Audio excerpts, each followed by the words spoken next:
Oops. Greetings, friends. Hi, everybody. How's it going? It's the Jimm. And Dave's Beer Review.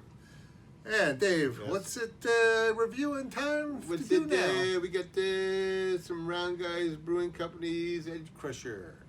Edgecrusher, Bang, bang. brother. Well, this is a American Double Imperial IPA. The ABV is 9.0. When I clicked on the, I'm on Beer Advocate. When I go to the Round Guys Brewing Company, it brings me to Lansdale pub at Brown Guys Brewing, Lansdale, PA. Okay, well, You same should thing. check out this website, man. You should see. Look at that. Well, isn't that all like next level and stuff? It is, man. Follow us on Facebook. So, can we get to the point where we actually find things? That's the other thing. Oh wait, It's a thing on the right hand side. above the button. three little slots. That's little lines. All right, that's not helpful. Oh, on tap, food menus, home, weekly events, contact. Well, you know, I bought this not on tap. I bought something to go. So let's see if it's on here. Edgecrusher. Round Guys, they got a lot. Nice tap. By the way, I went there, which is when I bought this, and they it was a very nice flight. I think I really liked at least 3 out of the 4. I think all 4 were good, but well, you know, it's a shame their food menus home. Well, if we go home, there doesn't seem to be an option for beers that could be out in the world. Really? Well, we still got. Yeah, I guess we'll have to go with that. Edgecrusher, go ahead. Well, let me see what I can find on this thing. And while you're looking at that, let me just say something about the can here. Now, it's a very The point. standard can because Like, I'm seeing a lot of smaller breweries doing this. I suppose it's a cost-saving measure. A silver can has a small label put on it, just on the Oh. front. It's not wrapped all the way around. And this is actually probably very environmentally friendly because very small label glued on, just enough for their artwork, a little scan, and the general information about the can. Not a lot Although this is very interesting, they have a smaller label that says it's a can date. This was canned on April 0 actually, which is weird. April 0. 0. 4/0/18. Right, so apparently just as April was starting, this was canned. It wasn't even enough to, it was like literally the split second between March and April. Here's apparently. what I don't like about this array. Well, you know what? Maybe there was a 1 there. Maybe it was 4/10/18, and the 1 just got rubbed off. Could be, because you know, yeah. There's a could be. there's a little dot down at the bottom there, Yeah, it could be. which is weird. So not that old. This is June now. It says here the appearance Or is 2 months old. It's hazy, cloudy, golden amber with a galaxy of yeast. A galaxy of yeast. Wow, It says the nose is navel orange, tangerine, grapefruit, dank pine, sap, papaya, honey, and candy sugar. alrighty then. It says the taste is grapefruit zest, tangerine and navel orange, dank pine sap and papaya, caramel, honey, and candy sugars. Finishes with zesty florals and an orange citrus. Okay. Well, that's typical of many IPAs to have a citrusy flavor, to have some pine. You know, it could be grapefruit. Excellent could be orange. DIPA. What's DIPA mean, Jim? Double IPA. There you go. Double India Round Pale Guys Ale. leans towards the New England persuasion.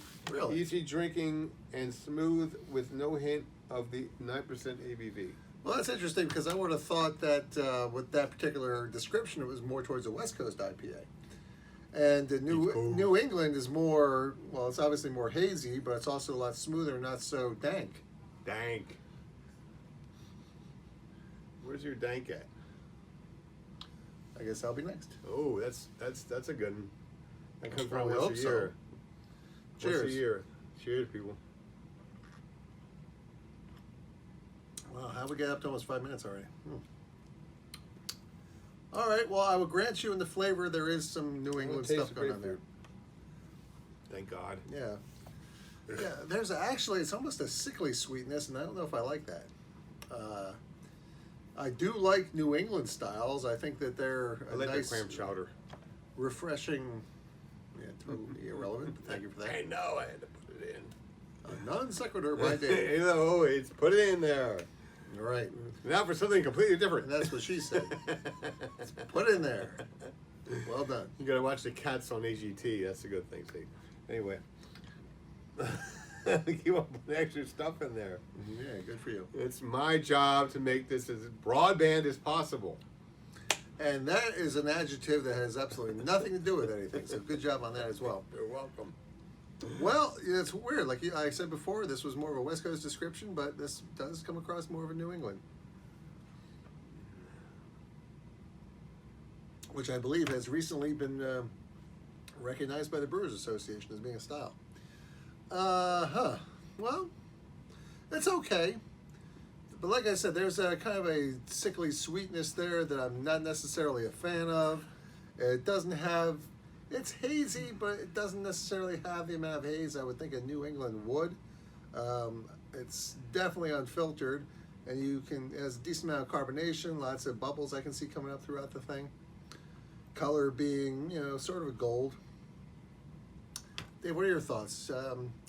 Not a whole lot of grapefruit to me. No grapefruit, thank goodness, because you know We're not a fan of grapefruit, unless that's sugar. I'm like, I want to make a website that says banallgrapefruitandbeers.com. Mm-hmm. But as for the taste, it's very piney, I think, very piney. It's got a bit of a sourness to it, which I really am not appreciating too much. That's probably that sweetness that I'm coming across with. I think it's okay to try out once every like 500 beers or so. I suppose there's some pine there, yeah. I myself would probably give this more like a 5 because like I usually don't turn down a high alcoholic beers. What was the ABV? 9. Really? Yeah. What was the IBUs? I think it was 20 something. I could take a look again, but Please. I don't know if they had it actually on here. I don't think they did. No, they didn't have the IBUs. Yeah, I think I had this on tap, and that's why I picked up a 4-pack while I was there, and I think I liked it. Usually when I see 9.0 or 8.5 or 11.2, I'm like, okay, I'll take that. Yeah, well, generally anything over an 8 is interesting. I'm like, you know, I like trying out all different kind of beers, and I bought 2 cases today of, well, one case, 2 12-packs I bought of different kind of beers I never tried before. That didn't have a lot of ABV in it, and I'm like, you know what? It's all about trying different kind of beers. Even though, like, I like trying the high alcohol beers better, but you know, it's all about trying different kind of beers. Right. So this is a 9. I don't know the IBUs. I don't know anything else besides because the website is not very friendly. So I'd probably give this like a 5, just because like I'm gonna drink the rest of it. It's piney. It's a bit sour. I don't taste the grapefruit, thank goodness. So I'm overall like, you know, I'm like meh. Yeah. Well, I have to agree with the meh assessment. Like I said, there is a component to the taste that I'm not digging. I don't know if I would necessarily call it sour. For me, it's almost a sickly sweetness. So let me give it another shot here. Let me see.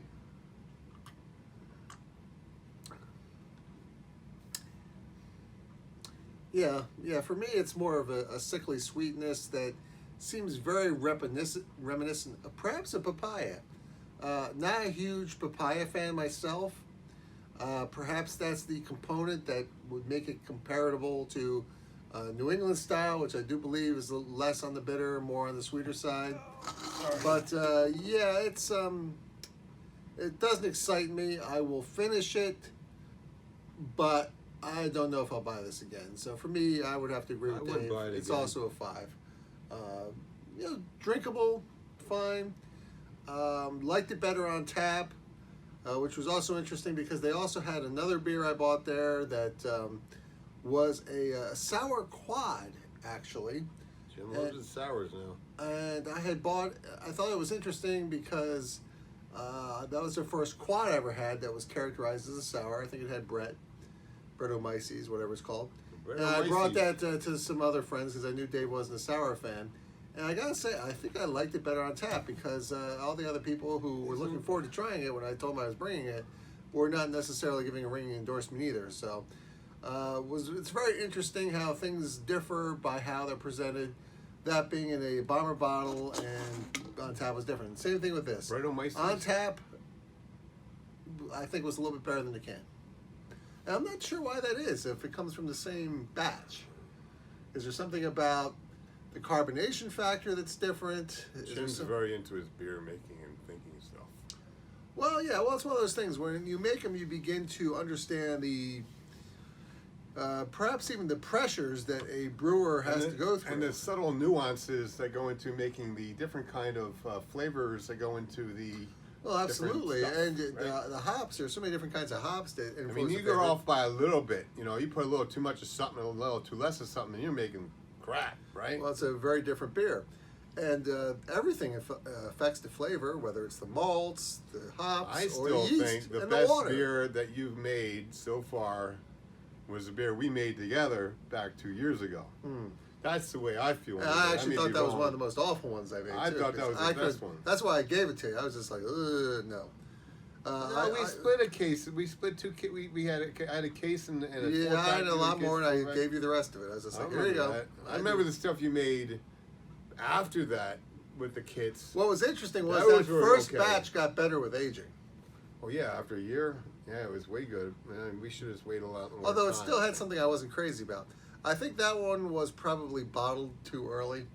That's one thing I've learned is that you get these beer kits and you're first starting out. It says, well, bottle after 2 weeks. And you think, oh, okay, well, it's just like being in the oven. It's been this long. No. You have to check the gravity and a few other things before you decide, okay, it's done. And I think that one was bottled way too early. Probably, I've learned that stouts need to go a little bit longer. As A far little as, bit, no, a lot longer actually. I think Right. stouts. As a matter of fact, I've brewed a Belgian quad, and that is going into its third month of aging in the Was secondary. that the one we had ferment. last week? No, you haven't. Was it a different one? No, it's still aging. It's in the back room over here. Oh, that one. Okay, not the one you bottled. Because we had one you. That one was another example. That was a Belgian Golden Strong Ale, which actually turned out dark. That I think, again, I probably bottled it too early because I was following the instructions. Yeah. And it was just way too sweet. Now, there's been some bottles I was like, ooh, that's exactly what I would imagine a Belgian Strong should taste like. And other ones I was just like, ooh, that's way too sweet. So I gave a few bottles to my coworkers. I was just like, feel free to let that sit on your shelf for a few months before you try it. Yeah.